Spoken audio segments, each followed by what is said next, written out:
Están cansados de tener una estantería llena de juegos de mesa y que nadie se anime a jugarlos con ustedes. Bueno, aquí les traigo una solución.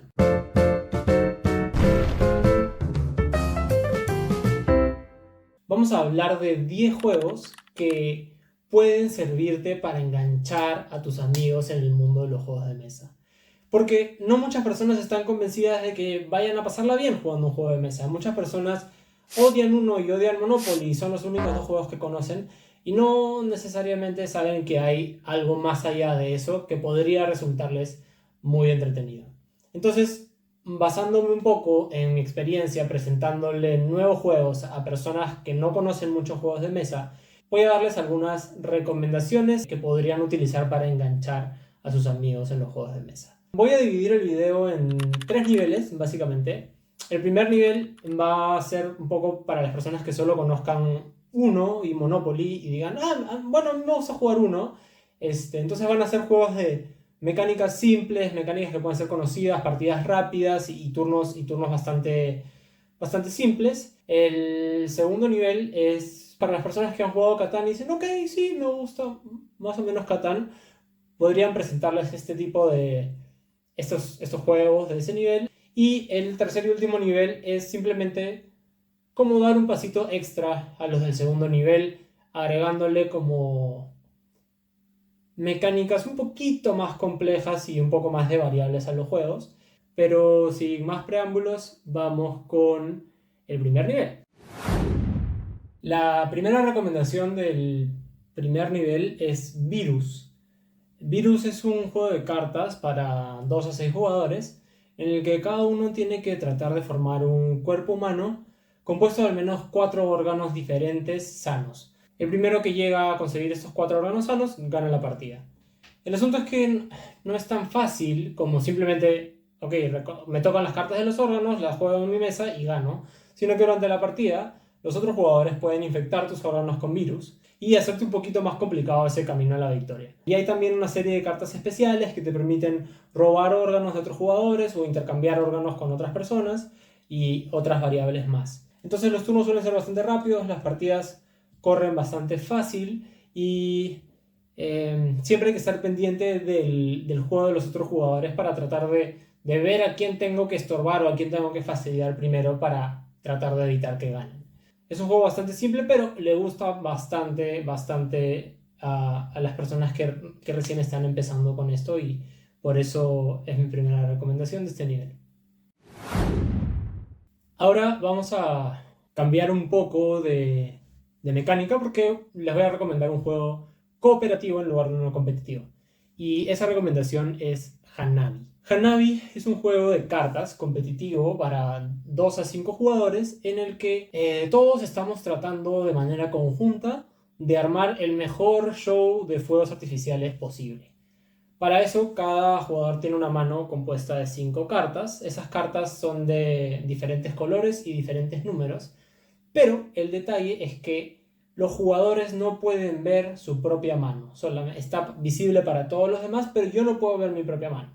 El asunto es que para formar este show de fuegos artificiales se tienen que jugar las cartas de los 5 colores, que son azul, verde, rojo, amarillo y blanco. Estas cartas se tienen que jugar en orden ascendente del 1 al 5. Y cada jugador tiene que jugar las cartas de su propia mano en el orden correcto. Entonces, ¿cómo funciona esto? Los otros jugadores se pueden dar pistas entre todos para que cada uno pueda saber qué cartas tiene en su mano y jugarlas en el orden correcto. Es un juego muy interesante.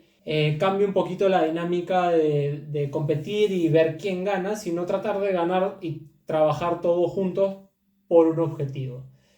Entonces siento que hay muchas personas a las que no necesariamente les gusta esa sensación de estar compitiendo y ver quién gana y a quién fastidio más, sino les gustaría más como esa armonía de trabajar todos juntos. Y por eso siento que tener un juego cooperativo dentro de estas recomendaciones es bastante útil.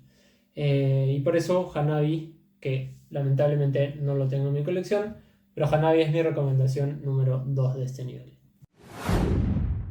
La tercera recomendación de este nivel es Sushi Go Party. Sushi Go Party es un juego de cartas para 2 a 8 jugadores. Tiene un amplio rango de número de jugadores, que es una de las cosas que me gusta de este juego, en el que cada uno estaba tratando de armar el mejor menú japonés posible. Cada uno tiene cartas en su mano, escoge una de esas cartas que tiene, pero tiene que hacer muy bien la elección, porque no se va a quedar con esas cartas por el resto del juego, sino que esas cartas pasan al jugador que esté a la izquierda. Y así las cartas se van rotando turno tras turno, y al final de cada ronda, porque el juego se juega en 3 rondas, se termina la puntuación, se suman los puntos y se reparten nuevamente las cartas. Hay por juego 8 tipos de cartas diferentes y cada una puntúa de manera distinta. Por ejemplo, los sashimis tienen que estar en grupos de 3 para tener 10 puntos, el tempura tiene que estar en grupos de 2 para tener 5 puntos, por ejemplo. Entonces, este juego me parece bastante divertido para jugar en un grupo grande. No es que la octava persona que va a jugar tiene que esperar muchísimo para que sea su turno, porque todo es en simultáneo. Entonces, aparte de eso, el diseño de las cartas es bastante agradable, bastante simpático, y por eso Sushi Go Party es mi tercera recomendación de este nivel. Vamos por la cuarta y última recomendación de este primer nivel, y ese es un juego que se llama Super Mega Lucky Box. Super Mega Lucky Box es un juego que yo consideraría un party game para 1 a 6 jugadores, que tiene un concepto muy similar al del bingo. Tiene un concepto similar en el sentido de que cada jugador recibe unas cartillas numeradas que tiene que ir completando a lo largo de la partida. ¿Cómo completa estas cartillas? Porque hay un mazo de cartas del que salen los números que cada jugador debe completar en ese turno. El detalle es que no se trata solamente de completar los números, sino que hay que escoger cuidadosamente las cartillas para no quedarse sin opciones, 1, al inicio del juego, y 2, cada columna y cada fila tiene una bonificación al completarla, que puede ser llenar otro número de la misma u otras cartillas, puede ser conseguir estrellas que dan ciertos puntos adicionales por ronda, o conseguir lunas que al final de la partida el jugador que haya recolectado más lunas gana 6 puntos adicionales. Entonces le agrega esta capa adicional de estrategia que lo hace muy interesante, y no es totalmente el azar lo que define si ganas la partida o no, sino que también vayas rellenando tus cartillas. Es muy entretenido. Yo creo que a muchas personas que están recién empezando con los juegos de mesa les podría gustar bastante. Y por eso es mi última recomendación de este nivel. Vamos con el nivel 2. Y me gustaría empezar este nivel 2 con un juego que a mí me gusta muchísimo. Y ese juego es Cascadia. Cascadia es un juego para 1 a 4 jugadores en el que tenemos que tratar de formar el mejor ecosistema posible, compuesto de diferentes tipos de terreno y diferentes animales. Al final del juego va a ganar el jugador que tenga más puntos, sumando los puntos que haya logrado por los criterios de puntuación de los animales, que son 5 diferentes y cada uno tiene sus criterios específicos de puntuación que están indicados en estas cartas, y por agrupar la mayor cantidad de los setas de terreno al mismo tipo, que también hay 5 terrenos diferentes: bosque, agua, hielo, praderas, etc. Entonces esas son las formas principales de hacer puntos en este juego, y los turnos son bastante simples, porque de estas 4 opciones de combinación de los setas de terreno y ficha animal, hay que escoger una de ellas y colocarla sobre el tablero personal de la manera que uno quiera. Para colocar los losetas de terreno no hay ninguna limitación, pero conviene ponerlas adyacentes a terrenos del mismo tipo, y la ficha de animal se puede colocar sobre un terreno que tenga impreso de ese tipo de animal. Entonces eso es todo. Pasa el turno al siguiente jugador y así se juegan 20 rondas hasta que después de esas 20 rondas se termina el juego, se suman las puntuaciones de animales, terrenos y estas fichitas adicionales que también dan puntos extra, y el que tenga más puntos gana la partida. ¿Por qué Cascadia me parece un tan buen juego para introducir a alguien en los juegos de mesa? En primer lugar, porque es visualmente atractivo. Las rosetas son bonitas, las fichas de animal de madera también. Entonces, ser visualmente atractivo puede llamar a muchas personas a querer probarlo. Segundo, porque los turnos son rápidos y no hay mucho que sobrepensar. Hay que escoger una de estas 4 opciones de combinación de los sets de ficha animal y colocarlo en su tablero sin mayores restricciones. Entonces no hay que romperse el cerebro y por eso los turnos pueden ser bastante rápidos y la partida puede ser bastante ágil. Y lo que más me gusta y por qué lo uso tanto para introducir a nuevas personas en los juegos de mesa es porque es un juego bastante satisfactorio que no tiene un componente de frustración, que es lo que puede desanimar a muchísimas personas porque se quedan sin algo que hacer en el turno o esto que hagan no les sirve porque no les suma puntos. Este juego no tiene nada de eso. Todo lo que hagas en tu turno, ya sea con terrenos o poniendo fichas de animal, todo de alguna manera va a sumar, aunque sea 1 o 2 puntos y de algo servirá. Por eso Cascadia es mi primera y gran recomendación del nivel 2. Mi segunda recomendación del nivel 2 es Carcassonne. Carcassonne es un juego de colocación de losetas para 2 a 5 jugadores en el que cada jugador tiene que tratar de sumar la mayor cantidad de puntos colocando caminos, castillos y monasterios sobre un terreno, un tablero central común que se va armando en cada turno. ¿En qué consiste cada turno? Cada jugador debe robar una loseta de terreno a ciegas y colocarla sobre el tablero de tal manera que los patrones coincidan, es decir, camino con camino, castillo con castillo, jardín con jardín. Y colocar uno de sus meeples sobre esa loseta para puntuarla apenas ese camino o castillo estén cerrados. Y si algo no se ha completado, igual al final, cuando se han acabado todas las losetas, se suman esos puntos de los caminos o castillos no completados por los jugadores. Y al final gana el que más puntos tiene. ¿Por qué me parece este juego una muy buena recomendación para personas que están empezando recién con los juegos de mesa? Uno, los turnos son muy rápidos y no hay mucho que pensar. Es robar una loseta ciegas y colocarla sobre el tablero, decidir si quiero poner o no quiero poner un meeple sobre esa loseta porque la reserva de meeples es limitada, solo hay 7 por jugador si no me equivoco. Es bastante satisfactorio ver cómo se va formando el tablero de manera diferente cada partida que uno lo juega. Nunca van a haber 2 partidas iguales y nunca se van a poner 2 losetas en el mismo sitio. Entonces siempre se arman cosas muy diferentes y cosas muy interesantes, lo que me parece que también lo hace bastante divertido. Por eso Carcassonne es mi segunda recomendación de este nivel. La tercera recomendación de este nivel es un juego que tuve mucho tiempo en mi colección, pero lamentablemente ahora no lo tengo, lo quiero volver a comprar, pero cuando me mudé de país tuve que dejarlo atrás. Y ese juego es Aventureros al Tren. Específicamente la versión original, que es la versión de Estados Unidos y Canadá. Aventureros al Tren es un juego para 2 a 5 jugadores en el que todos están intentando cumplir ciertas rutas a lo largo de Estados Unidos y Canadá y conectar diferentes ciudades mediante sus trenes. Para hacer esto hay cartas de tren de diferentes colores que sirven para rellenar ciertas rutas y poder cumplirlas, ya que estas dan puntos al final de la partida.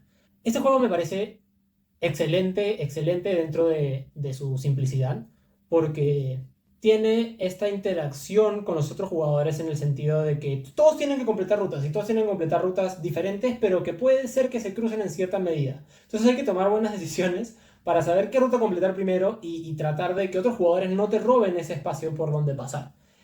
Y además los turnos son muy rápidos, el hecho de solamente robar cartas o poner trenes o robar nuevas rutas hace que sea muy dinámico, la espera entre turnos es muy poca y es bastante satisfactorio al final sumar todos los puntos y ver las rutas completadas y todo. Entonces le da esa interacción entre jugadores y esa emoción de no quiero que se me crucen en la ruta, entonces voy a completar esa primero y hay cierta adrenalina de por medio.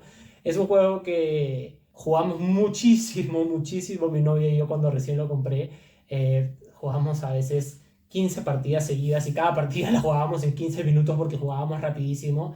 Entonces estuvimos bastante obsesionados con ese juego por mucho tiempo y todas las personas a las que les he presentado el juego también lo han disfrutado bastante. Entonces por eso lo pongo como recomendación también en este video. Pasamos al tercer y último nivel, empezando con Quest for el Dorado. Yo tengo la versión en alemán, así que se llama un poco diferente. Pero Quest for el Dorado es un juego para 2 a 4 jugadores de construcción de mazos, pero el tema principal es una carrera. Es una carrera para ver quién llega primero al dorado. Y en el proceso tienes que ir mejorando tu mazo de cartas para poder ir atravesando las diferentes zonas del mapa y finalmente llegar hasta el dorado. Y el primero que llega gana la partida. Lo que me gusta mucho de este juego es que uno, es una carrera, entonces hay esa sensación de competencia siempre entre todos los jugadores y de ver quién va primero y uno pasando al otro y así sucesivamente.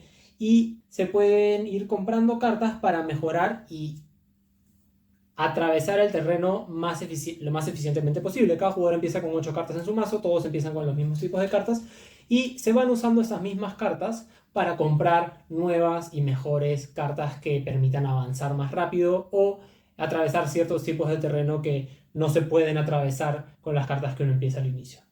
Es un juego un poquito más pesado dentro de lo simple que sigue siendo, porque no hay demasiadas opciones tampoco de que necesiten pensar mucho para determinar qué hacer. Y es bastante entretenido en el sentido de que sigue siendo una carrera entre 4 personas y ver quién llega primero a la meta. Entonces por eso Quest for el Dorado es mi primera recomendación de este nivel. Mi segunda recomendación del nivel 4 es Parks. Parks es un juego para 1 a 5 jugadores en el que cada uno tiene el control de 2 exploradores que están paseando por los parques de Estados Unidos. Y a lo largo del camino tienen que ir recolectando recursos para poder pagar los parques que visitan. Estos parques otorgan puntos para definir quién es el ganador de la partida, porque al final gana el que más puntos tenga.